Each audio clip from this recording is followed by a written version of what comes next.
Hello everyone, welcome to my channel Commerce Aspirants.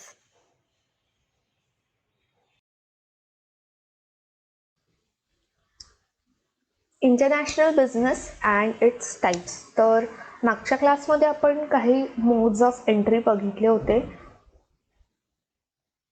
किंवा types बघितले होते फॉर एंटरिंग इंटरनॅशनल बिझनेस.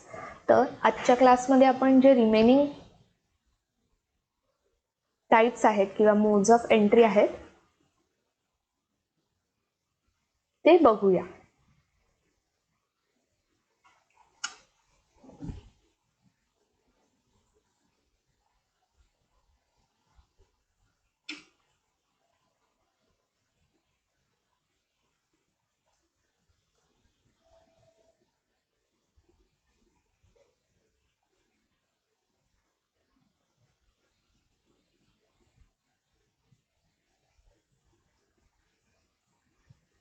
तर आता सर्वात आधी आहे जॉईंट व्हेंचर. आता जॉईंट व्हेंचर हा शब्द तुम्ही अकाउंट्समध्ये ऐकलं असेल. आपण अकाउंट्समध्ये जॉईंट व्हेंचरचं अकाउंटिंग पण केलं आहे, बरोबर.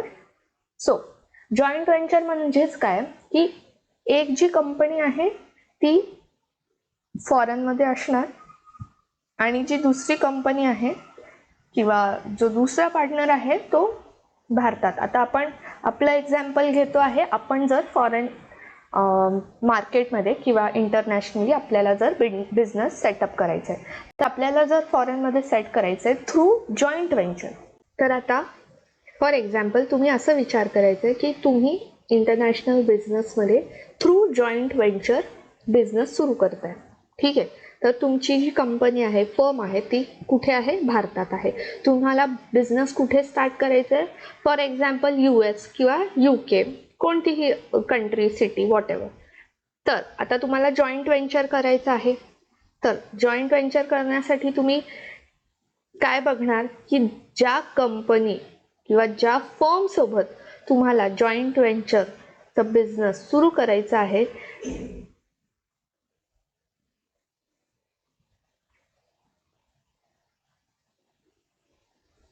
ती कंपनी किंवा त्या फर्मचं काय गुडविल आहे मार्केटमध्ये, काय रेप्युटेशन आहे.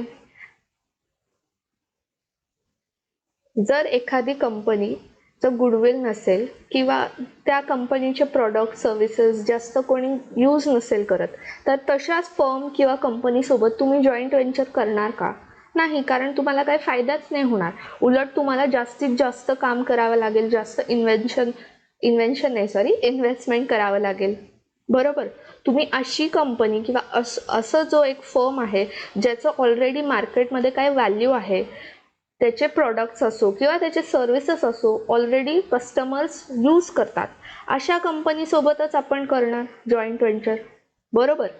तर जर आपण अशा कंपनीसोबत जॉईंट व्हेंचर केलं तर काय होणार, जे कॉस्ट असतील, जेवढं पण खर्च लागेल किंवा डेव्हलपमेंटसाठी जेवढं खर्च लागेल, ऑर एल्स मॅन्युफॅक्चरिंग असो, जे काही सर्व्हिसेस असतील त्यासाठी जो खर्च होणार, तो खर्च कसं डिवाइड होणार तुमच्या दोघांमध्ये. जे दोन पार्टनर्स आहेत, ज्या दोन फर्म्स आहेत, ज्या दोन कंपनीज आहेत, त्या दोन मध्ये ते डिवाइड होणार, बायफर्केट होणार, बरोबर. आणि जर काही रिस्क असेल, आता प्रत्येक बिझनेसमध्ये रिस्क असणार, असं आपण म्हणू. प्रत्येक बिझनेस असो, प्रत्येक सर्व्हिस असो, कोणताही आपण काम केलं त्यात रिस्क पर्सेंट असतंच. हां, पर्सेंट कमी जास्त असू शकतो. काही बिझनेसमध्ये रिस्कचं पर्सेंट 1-2% असेल, काही बिझनेसमध्ये 10-50 असेल. ते वेरी करणार, ठीक आहे. ते चेंज होत राहणार बिझनेस टू बिझनेस. बट जो पण रिस्क असेल तो पण तुमच्या दोन व्हेंचर्स जे आहेत, ऑरल्स जे पार्टनर्स आहेत, बिझनेस आहेत, त्यामध्ये तो पण डिवाइड होणार, बरोबर. सो हा काय झाला, हा एक तुमचा पॉझिटिव्ह पॉईंट झाला. जॉईंट व्हेंचर करताना जे पण कॉस्ट असतील, रिस्क असतील, ते डिवाइड होतील दोन्ही पार्टनर्समध्ये, दोन्ही बिझनेसमध्ये. हे तर हा पॉईंट कोणता पॉईंट झाला? हा पॉईंट प्लस पॉईंट झाला. दुसरा प्लस पॉईंट कोणता आहे की त्या कंपनीचं रेप्युटेशन आहे, गुडविल आहे, तर जास्त मेहनत करावी नाही लागणार तुम्हाला, बरोबर. आणि गुडविल आहे, रेप्युटेशन आहे, तर ऑब्व्हियसली प्रोडक्शन जो असेल तो क्वालिटीमध्ये खूप हाय असेल. लो क्वालिटी प्रोडक्शनचे गुड्स किंवा सर्व्हिसेस कस्टमर्स घेणार का? नाही घेणार. जर कस्टमर्स घेणार नाही तर गुडविल बनणार का मार्केटमध्ये? नाही बनणार.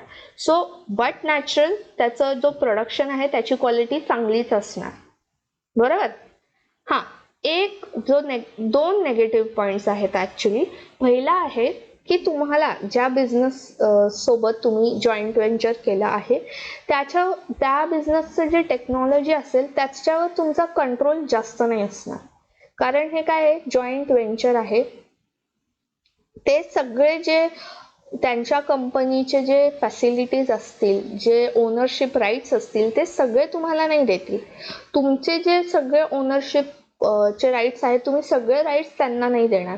आता तुम्ही इंटरनॅशनल कंपनी सोबत जॉईंट व्हेंचर करतायत तर त्यांच्याकडे सपोज टेक्नॉलॉजीचं ॲडव्हान्समेंट जास्त आहे आणि तुमच्याकडे मॅनपॉवर जास्त आहे. तर जर आपण त्यांच्या दृष्टिकोनाने पाहिलं तर त्यांना लॅक ऑफ कंट्रोल कशावर असेल? मॅनपॉवर. कारण ती जी ॲडव्हान्टेज आहे कोणाची आहे? तुमची आहे, म्हणजेच आपली आहे. आणि त्यांचं प्लस पॉईंट काय आहे? टेक्नॉलॉजी. ओनरशिप कशाची आहे? टेक्नॉलॉजीची आहे. तर आपल्याकडे त्याचं कंट्रोल असणार आहे का? नाही, आपल्याकडे नसणार. ठीक आहे. आता जो दुसरा नेगेटिव्ह पॉईंट आहे तो आहे सर्च करणं. सर्च करणे म्हणजेच काय? कोणता फर्म, कोणती बिझनेस एंटिटी जो आपल्यासोबत पार्टनरशिप करून जॉईंट व्हेंचर करायला रेडी होणार फॉरेन कंट्रीमधून, ते शोधणं, ते रिसर्च करणं, हा जो पार्ट आहे हा डिफिकल्ट आहे.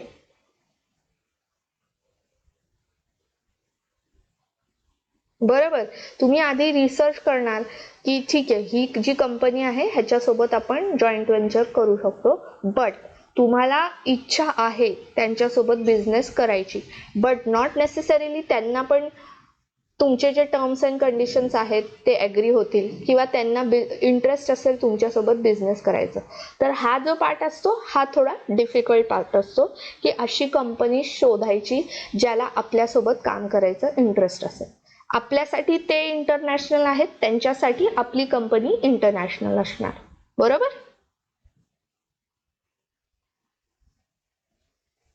तर आय होप सगळ्यांना जॉईंट व्हेंचरचा मोड काय आहे फॉर इंटरनॅशनल बिझनेस ते समजलंय. आता आपण बघूया दुसरा मोड ऑरेल्स टाईप, जे आहे टर्न की प्रोजेक्ट्स. टर्न की प्रोजेक्ट्स. आता टर्न की प्रोजेक्ट्स काय असतं?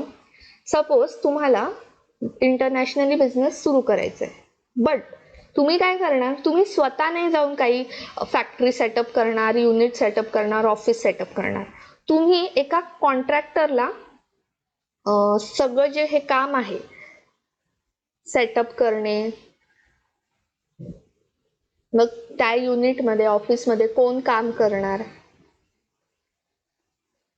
त्या युनिटसाठी त्या फॅक्टरीमध्ये किंवा त्या ऑफिसमध्ये किती कामगार लागतील, त्यांना कसं ट्रेन करायचं आहे, कोणत्या टेक्नॉलॉजीजचा वापर करायचा आहे, हे सगळं तुम्ही त्यांच्याकडून करून घेणार. तुम्ही बेसिक जे असतं त्यांना सांगणार, बट बाकी सगळं काम ॲक्च्युअल फील्डवर म्हणजे ॲक्च्युअल जागा शोधणं, जे काय बिझनेसचे रिक्वायरमेंट्स आहेत ते कोण करतील? ते कॉन्ट्रॅक्टर्स करतील.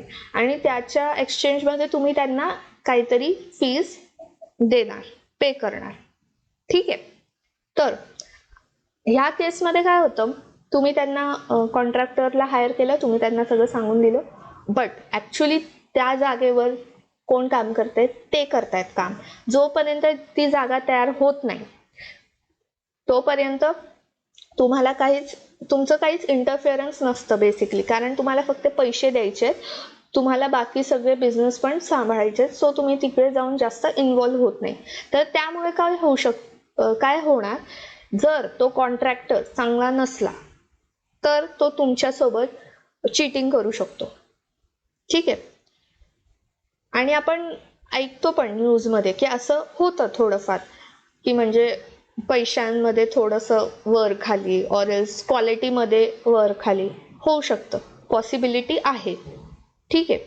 तर हा काय झाला, हा एक नेगेटिव्ह पॉईंट झाला की क्वालिटी असो किंवा तुमचा जो कॅपिटल तुम्ही त्याला दिलंय त्याचा वापर तो बरोबर करतोय का नाही, ह्यामध्ये थोडंसं नेगेटिव्ह पॉईंट आहे. पॉझिटिव्ह पॉईंट काय आहे की तुम्ही स्वतः तर नाही जाते, तुम्ही त्याला हायर केलंय आणि तुम्ही त्याला पैसे दिलेत की बाबा मला असं असं सेटअप पूर्ण जो बिझनेस आहे ते तू स्टार्ट करून दे. तर तो करणार, कारण तुम्हाला त्या देशाचं काही माहीत पण नाही, काही नाही, तुम्ही फक्त त्याला पैसे देऊन म्हणताय की तू करून दे मला. तर तुमचा जो टाइम आहे तो वाचतोय, कारण तुम्हाला तिकडे जावं नाही लागत आहे. प्लस तुमची काय मेहनत नाही, तुम्ही फक्त पैसे देताय त्याला, तुमची काय मेहनत नाही, तुम्हाला मेहनत करायची गरज नाही. सो हा एक पॉझिटिव्ह पॉईंट असतो. तुम्ही तो जो वेळ आहे, तो जो टाइम आहे, तुम्ही दुसऱ्या बिझनेसमध्ये यूज करू शकता. ठीक आहे, हा झाला एक पॉझिटिव्ह पॉईंट.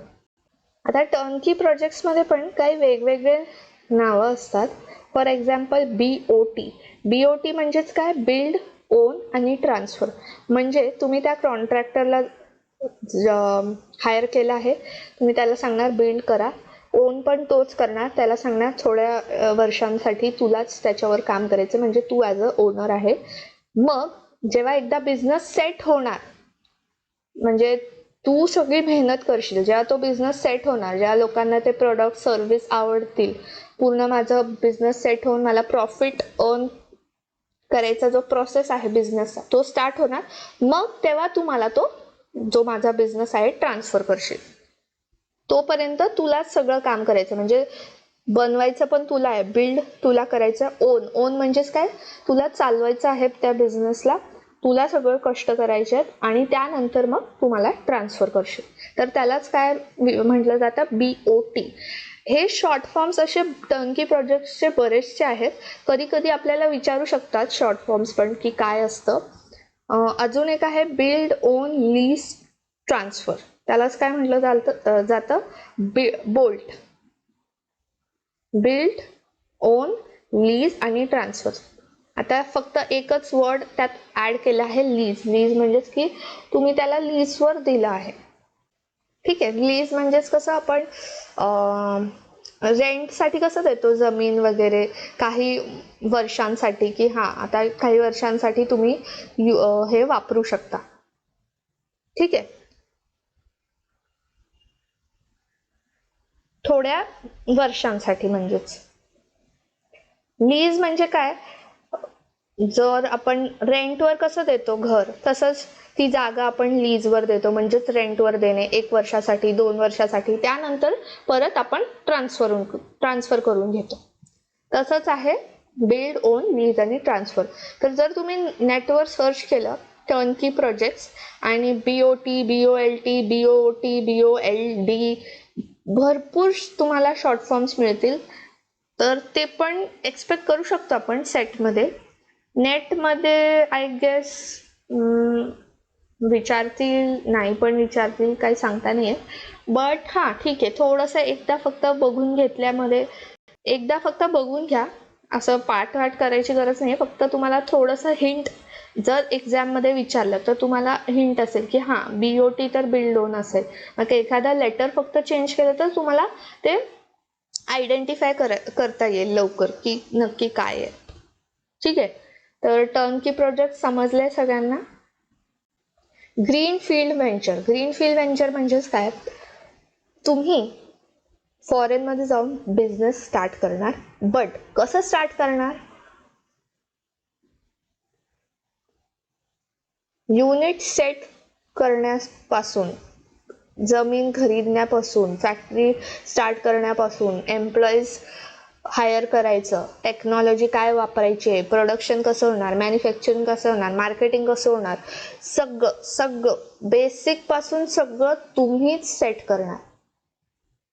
टर्नकी प्रोजेक्ट्समध्ये आपण काय बघितलं होतं, आपण एक कॉन्ट्रॅक्टर हायर करतो, त्याला सांगायचं की जोपर्यंत बिझनेस प्रॉफिट अर्न करायला स्टार्ट करत नाही तोपर्यंत तुलाच चालवायचं आहे, एकदा प्रॉफिट झालं की मग माझ्या नावावर ट्रान्सफर करायचं. ग्रीनफील्डमध्ये कसं आहे, एकदम स्टार्ट पासूनच तुम्ही तिकडे जाऊन जो बिझनेस आहे कसं तुम्हाला करायचं आहे ते बघणार. तर त्या केसमध्ये काय होणार, आता आपण एक एक नवीन जागेवर जातो. सपोज आता आपण राहायला जाणार, कुठे आपल्याला जॉब मिळाला आहे, तर आपण शिफ्ट होणार एका दुसऱ्या शहरामध्ये. तर तुम्हाला कसं सगळं झिरो पासून बघावं लागतं.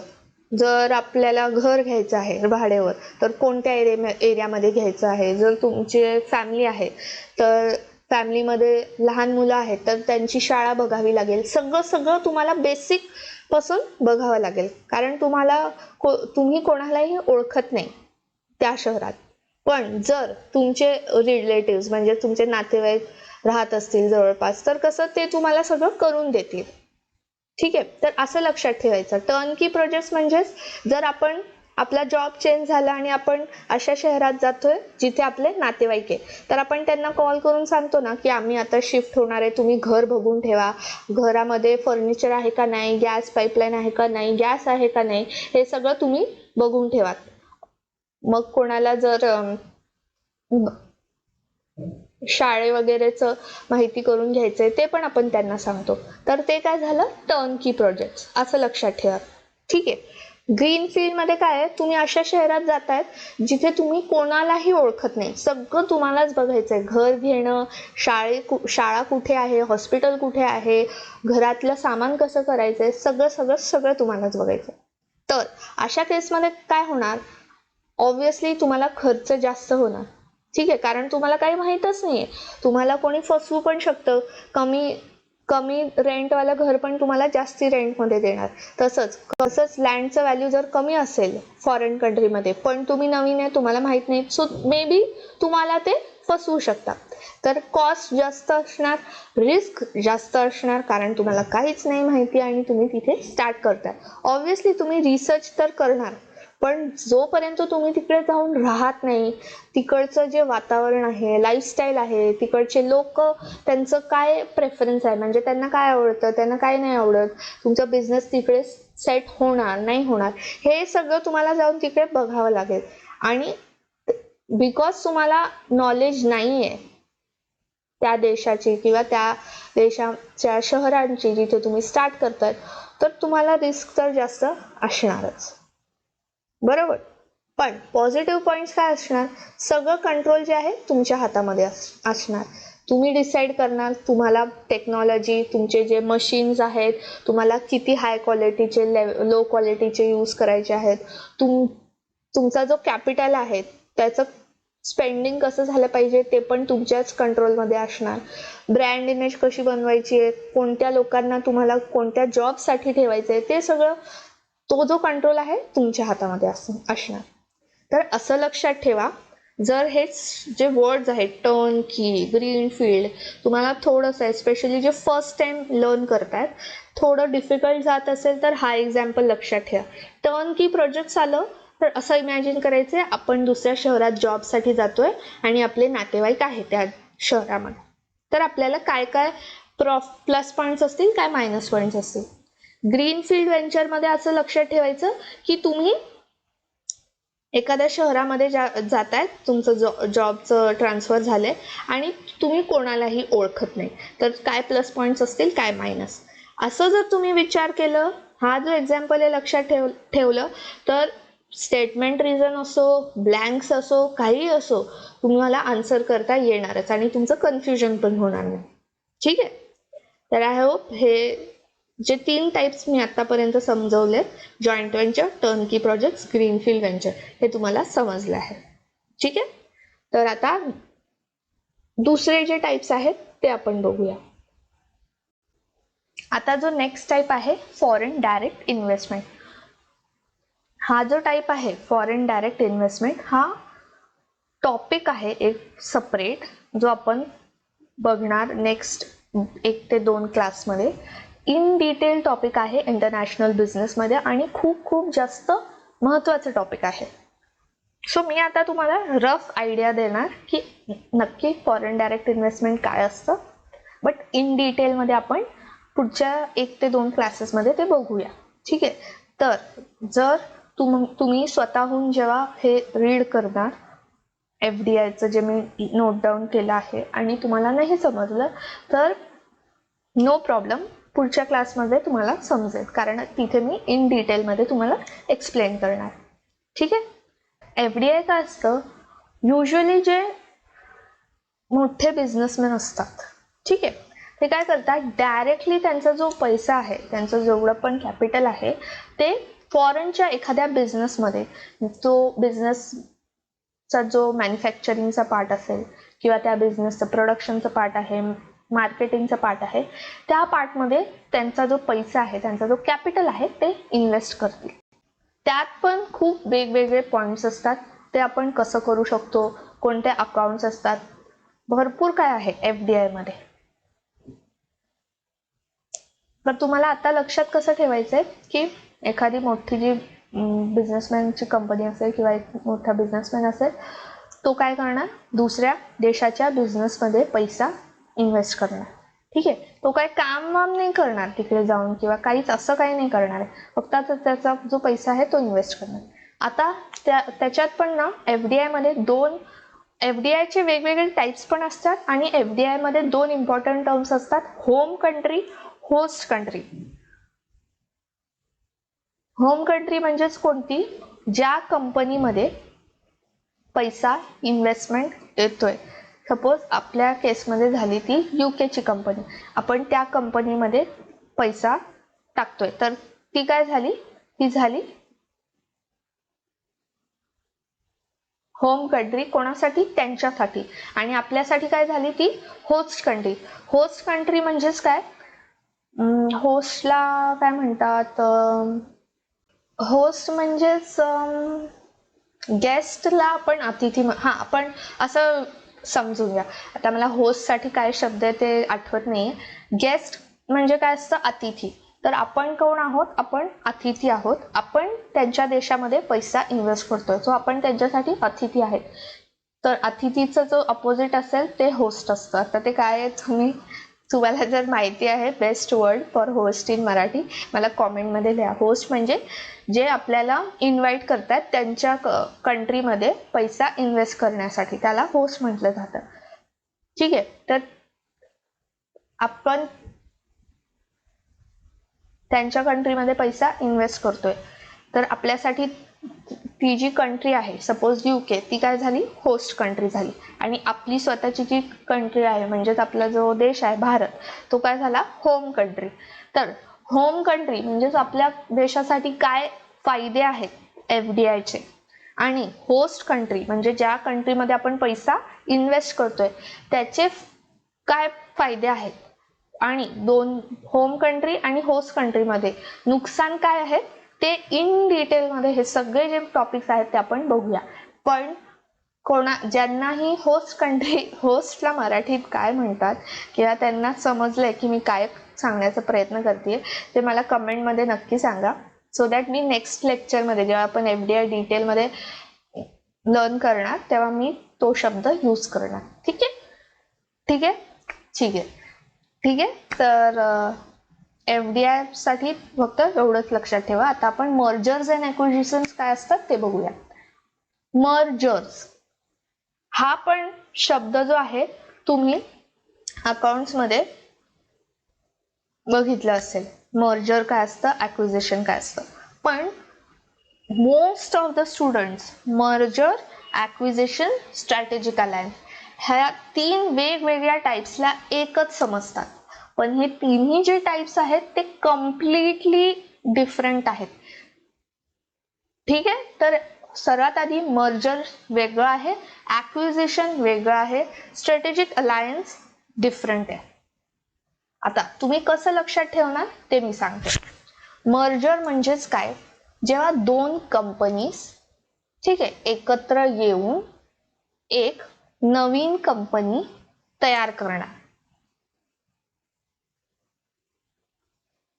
ठीक आहे, समजलं. तर आता जर कोणी माझा इंग्लिशचा इंटरनॅशनल बिझनेसचा क्लास बघितला असेल तर मी तिथे ना रिलेशनशिप अकॉर्डिंग समजवलं होतं, ताकी स्टुडंट्सला सो दॅट स्टुडंट्सला लक्षात राहणार. तर मी मर्जर्स मध्ये सांगितलं होतं, मर्जर्स म्हणजे बॉयफ्रेंड गर्लफ्रेंडचं जसं रिलेशन असेल तसं समजून घ्या. बट एक जो स्टुडंट आहे त्यांनी कमेंट केला की नाही मॅम, मर्जर आपण असं पण लक्षात ठेवू शकतो की जेव्हा हजबंड वाईफला एक बेबी होतो तर म्हणजेच एक नवीन कंपनी तयार होते, तर तसं आपण मर्जर लक्षात ठेवू शकता. सो खरंच म्हणजे स्टुडंट्सला मी जे एक्झाम्पल्स देते ते रिलेट पण करू शकतात, आणि रिलेट तर करतायत पण त्यांना पण थोडंसं स्वतःचं एक्झाम्पल्स कसे तयार करायचे ते पण समजते.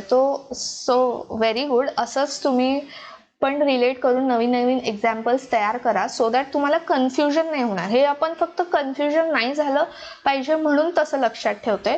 बाकी इन डिटेलमध्ये जाऊ नका. आता हे असं कसं, बापरे कसं लक्षात ठेवायचं, हे काय असतं, ते असं काही इन डिटेलमध्ये जाऊ नका.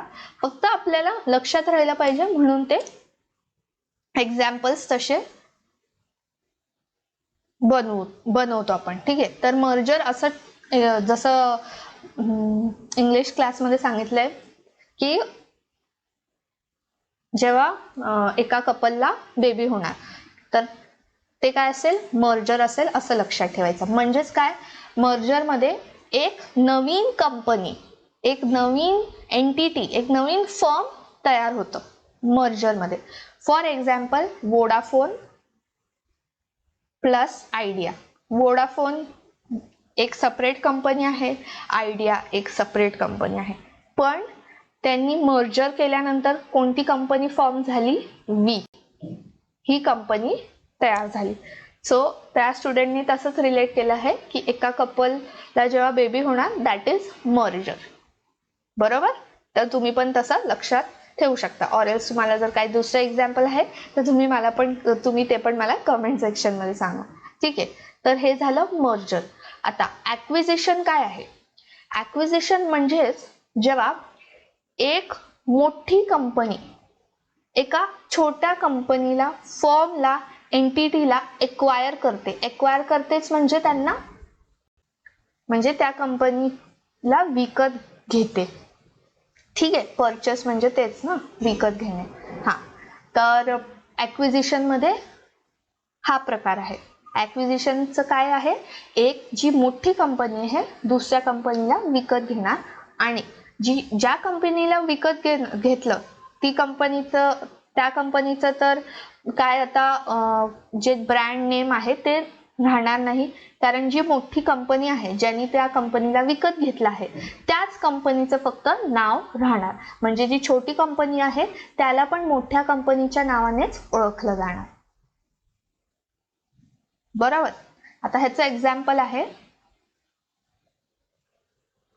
बायजूस. बायजूसनी एक्वायर केलं होतं कोणाला, ग्रेडअपला. तर हा जो एक्झाम्पल आहे हा कशाचा एक्झाम्पल आहे, ॲक्विजिशन.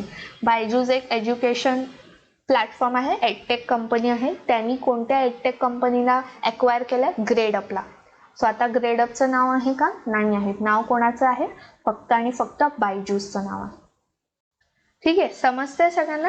म्हणजे काय होतं एक्वायर मध्ये, आता जी कंपनी ग्रेडअपची आहे म्हणजे असं नाही ती कंपनी बंद करणार, एम्प्लॉईजला हकलते, असं नाही. एम्प्लॉईज सगळे तेच असतील, फक्त आता ते काम कोणासाठी करतात, बायजूस. ग्रेडअप जो नाव आहे तो गेला. आता बायजूस त्यांचे काय झाले, एम्प्लॉयर, म्हणजे त्यांचे जे ओनर आहेत ते बायजूस झाले.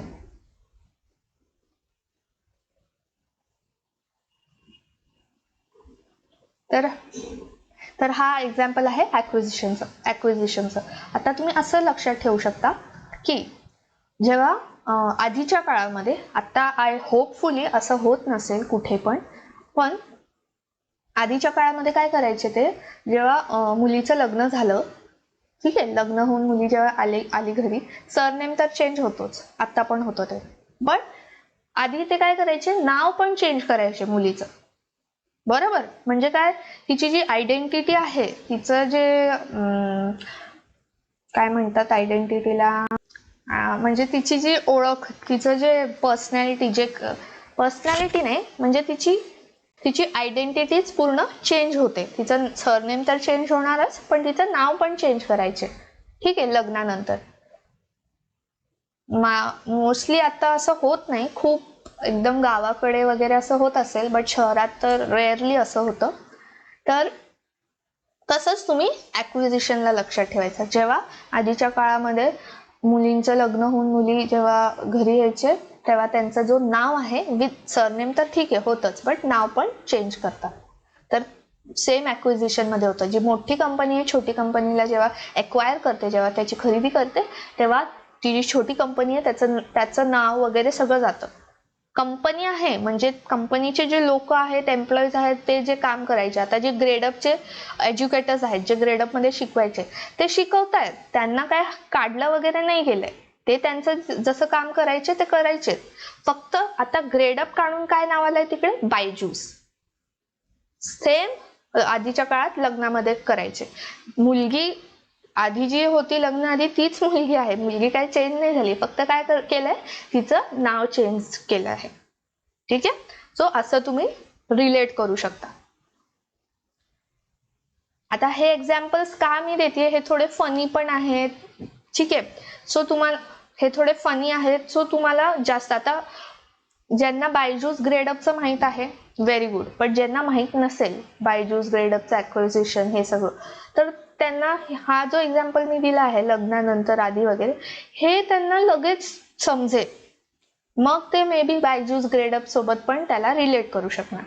सो तुम्ही पण जेव्हा लर्न करणार किंवा तुम्ही जेव्हा शिकवणार, तुम्ही असंच काहीतरी एक्झाम्पल्स द्या स्टुडंट्सला, सो दॅट त्यांच्या लक्षात राहणार. कारण लक्षात राहणे खूप गरजेचं आहे आपल्या एक्झाममध्ये, बिकॉज आपला सिलेबस खूप जास्त मोठा आहे. तर एक्झाममध्ये जाऊन आधीच आपल्याला भीती असते, नर्वसनेस असते. आपण सगळे हे जे मोठमोठे सेंटेन्स लिहिले आहेत मी, हे सगळे तुम्ही विसरून जाणार, ते काय एक्झाममध्ये तुम्हाला लक्षात नाही राहणार. हां, बट ॲक्विजिशन शब्द बघून तुम्हाला लक्षात, हां मॅमनी बायजूस ग्रेडअप सांगितलं होतं, मॅमनी सांगितलं होतं लग्नामध्ये मुलीचं नेम चेंज करतात, हे तुम्हाला नक्कीच लक्षात राहणार. तुम्ही जेव्हा हे एक्झाममध्ये एक्सपिरियन्स करणार ना, तुम्ही स्वतः मला येऊन कमेंट करणार की हां मॅम हे सेंटेन्स वगैरे जे तुम्ही लिहिलं होतं ते तर आमच्या लक्षात नव्हतं, बट हे एक्झाम्पल जे तुम्ही दिले होते ते आमच्या लक्षात राहिलं, सो आम्ही आन्सर करू शकलो. तर असं नाही, नॉट नेसेसरी हा एक्झाम्पल, तुमच्या डोक्यात जो दुसरा एक्झाम्पल काहीतरी असेल ते पण तुम्ही लक्षात ठेवू शकता. ठीक आहे. नेक्स्ट आहे स्ट्रॅटेजिक अलायन्स. स्ट्रॅटेजिक अलायन्स म्हणजेच काय, जेव्हा दोन कंपनीज एकत्र प्रोजेक्टसाठी येतात, पण त्या दोन जे कंपनीज आहेत ते काही चेंजेस नाही करतील स्वतःच्या कंपनीमध्ये. फॉर एक्झाम्पल स्पॉटीफाय आणि उबर.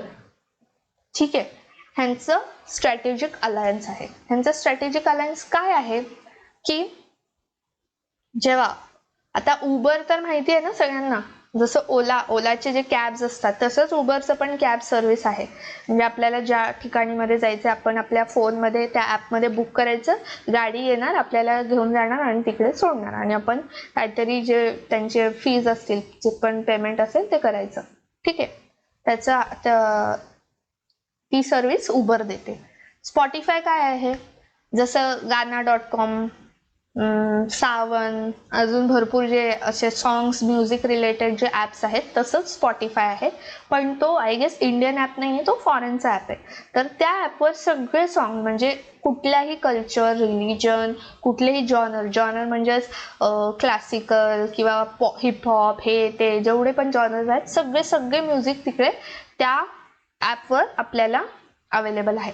पण तुम्हाला ॲक्सेस असंच नाही दिलं जातं, तुम्हाला काहीतरी पैसे भरावे लागतात, मगच तुम्ही ते जे नवीन गाणी आहेत किंवा खूप पॉप्युलर आहेत ते असं काहीतरी तुम्ही ऐकू शकता. ठीक आहे. तर त्यांनी काय केलं, त्यांना बिझनेस त्यांचं थोडं इन्क्रीज करायचं होतं, स्पॉटीफायला, उबरला.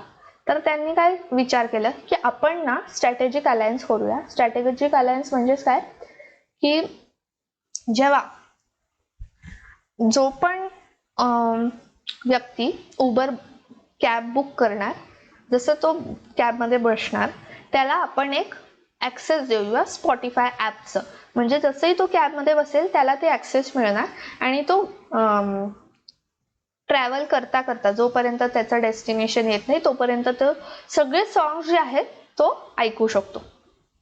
ठीक आहे. तर आता उबरवाल्यांना कसा फायदा होणार? ज्या लोकांना ओला वगैरे यूज करायची सवय आहे किंवा दुसरे काय कोणते कॅबचे जे सर्व्हिसेस असतील, पण त्या कॅब सर्व्हिसमध्ये मे बी त्यांना असं वाटेल अरे उबरमध्ये पण पैसे तर आम्हाला तेवढेच भरावे लागतात, पण आम्हाला ॲडिशनल हे जे गाण्यांचा ॲक्सेस आहे तो मिळतोय.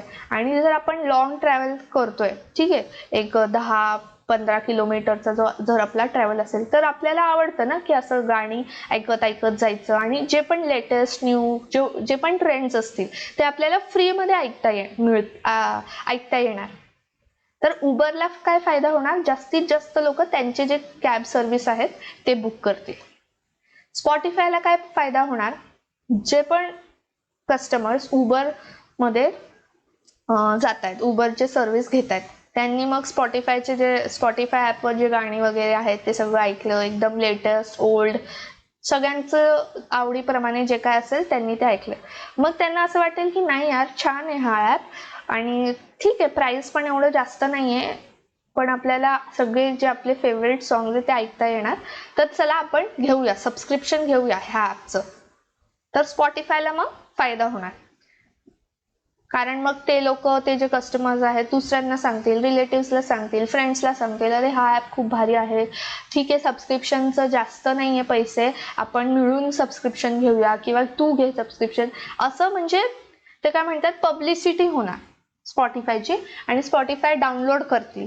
ठीक आहे, ज्यांना फ्रीमध्ये ऐकायचं ते डाउनलोड करून फक्त जे फ्रीचे जेवढे लिमिटेड सॉंग्स असतील तेवढे ऐकतील. ज्यांना असं वाटतं नाही बाबा ठीक आहे, थोडा पैसा आपण आपल्या एंटरटेनमेंटसाठी इन्व्हेस्ट करूया, तर ते सबस्क्रिप्शन पण घेतील. तर असं स्पॉटीफायचं प्रॉफिट होणार. तर आता स्पॉटीफायचं प्रॉफिट होते, उबरचं प्रॉफिट होते, पण त्या दोघांनी त्यांच्या बिझनेसमध्ये ॲज सच काय चेंज केलंय का? जसं मर्जरमध्ये करणार की दोन कंपनी एकत्र येणार, नवीन बिझनेसचं नाव होणार, सगळे लिगल टर्म्स चेंज होतील, ॲक्विजिशनमध्ये परत लिगल टर्म्स चेंज होतील, तसं ह्यांनी काय केलं आहे का? नाही. एक नॉर्मलचा एक एग्रीमेंट असेल किंवा जे नॉर्मलचा कॉन्ट्रॅक्ट असेल की उबरवाल्यांनी त्यांच्या कॅब्समध्ये प्ले करायचे किंवा ॲक्सेस द्यायचे, बाकी त्याशिवाय काय झंझट झमेला इन्व्हेस्टमेंटचं जास्त हे असेल का? नाही, काहीच नाही असणार. तर तुम्ही हे असं लक्षात ठेवायचं की सपोज तुम्ही कॉमर्स घेतला आहे, तुमच्या एक फ्रेंडनी सायन्स घेतलंय किंवा आर्ट्स घेतलंय, पण तुम्ही ज्या कंपनीमध्ये जाताय जॉब करण्यासाठी किंवा ज्या कॉलेजमध्ये जाताय तिकडे जर हिंदीसाठी किंवा मराठीसाठी एका प्रोफेसरची गरज असेल, तर तुम्ही तुमच्या फ्रेंडचं नाव रेफर करणार किंवा तुम्ही तुमच्या स्टुडंट्सला म्हणणार की माझा जो हा फ्रेंड आहे तो यूट्यूबवर हिंदीचे क्लासेस घेतो, इंग्लिशचे घेतो, तर तुम्ही ते क्लासेस पहा, त्याचे चांगले आहेत, तुम्ही असं रेफर करणार. पण तुम्ही तुमचं काय चेंज करताय का प्रोफेशन? तुम्ही तुमचं कॉमर्स सोडून काय त्याच्या प्रोफेशनमध्ये जाताय का किंवा त्याच्या फील्डमध्ये जाताय का? नाही. तुम्ही फक्त त्याला हेल्प करताय की त्याचं पण थोडंसं जे बिझनेस आहे किंवा त्याचं जे सर्व्हिस आहे, ट्युशन असेल, जे काय असेल ते थोडं चांगलं झालं पाहिजे आणि तो पण तुमचं रेफर करणार. बरोबर? सो स्ट्रॅटेजिक अलायन्स असंच लक्षात ठेवायचं. स्ट्रॅटेजिक अलायन्स म्हणजेच काय? फ्रेंडशिप. जेव्हा आपण फ्रेंड्सला एकमेकांना मदत करतो. मर्जर्स कसं लक्षात ठेवणार? जेव्हा एका कपलला बाळ होणार, ते काय झालं? मर्जर झालं. ठीक आहे, एक नवीन एंटिटी, एक नवीन बिझनेस तयार होणार. ॲक्विजिशन कसं लक्षात ठेवणार तुम्ही? जेव्हा एक मोठी कंपनी छोट्या कंपनीला ॲक्वायर करते, छोट्या कंपनीला विकत घेते आणि जी छोटी कंपनी आहे त्याचं जे एक्झिस्टन्स असेल, ती जी कंपनी आहे त्याचं नाव वगैरे काहीच मग राहत नाही. फॉर एक्झाम्पल, जसं आधीच्या काळामध्ये जेव्हा मुलीचं लग्न करायचे तर तिचं नाव वगैरे सगळंच चेंज करायचं. ठीक आहे, बट मुली इज एक्झिस्टिंग. तर ते कंपनीचं जे फंक्शन वगैरे आहे ते सगळं राहणार, फक्त नाव त्याला वेगळं दिलं जाणार, बायजूस. ठीक आहे, जर तुम्हाला मी हे वोडाफोन, बायजूस, स्पॉटीफाय हे सगळं एक्झाम्पल दिले ते लक्षात राहतंय तर ते लक्षात ठेवा. जर मी तुम्हाला फ्रेंडशिप वगैरे असं एक्झाम्पल दिले ते लक्षात राहतंय तसंच ठेवा, पण कन्फ्यूज होऊ नका. आता मी खूप इझी वे मध्ये तुम्हाला एक्सप्लेन केलंय, तर कन्फ्युजन तुमचं झालंच नाही पाहिजे. आणि हे जे पॉइंट्स आहेत हे सगळे पॉईंट्स मी तुम्हाला एक्सप्लेन केले आहेत. तुम्हाला रीड करायचे तुम्ही रीड करू शकता. जर तुम्हाला असं वाटतं की नाही हा एखादा पॉईंट मॅमनी नाही एक्सप्लेन केले तर तुम्ही मला कॉमेंट करा. मी नेक्स्ट क्लासमध्ये तो तुमचा डाऊट जो आहे क्लिअर करणार, कारण मी सगळे पॉईंट्स एक्सप्लेन केले आहेत. ठीक आहे. तर आजच्या क्लासमध्ये आपण इथेच थांबूया. जे नवीन आहेत त्यांनी जाऊन प्लेलिस्ट चेक करा. प्लेलिस्टमध्ये सिक्वेन्स वाईज व्हिडिओ आहेत, तर तुम्हाला हेल्प होणार बघण्यामध्ये. व्हिडिओला लाईक करा जर मी जे समजवलंय तुम्हाला समजलं असेल तर. फ्रेंड्ससोबत शेअर करा. चॅनलला सबस्क्राईब करा. टेलिग्राम चॅनल जॉईन करा. कॉमेंट्स करा तुमचे जे सजेशन्स असतील, ऑरेल्स तुम्हाला जर ही क्लास आवडली आहे ते पण मला कॉमेंट्समध्ये कळवा. अँड येस, आता आपण आजच्यासाठी इथेच स्टॉप करूया. भेटूया नेक्स्ट क्लासमध्ये. Till then take care. Bye. Have a nice day.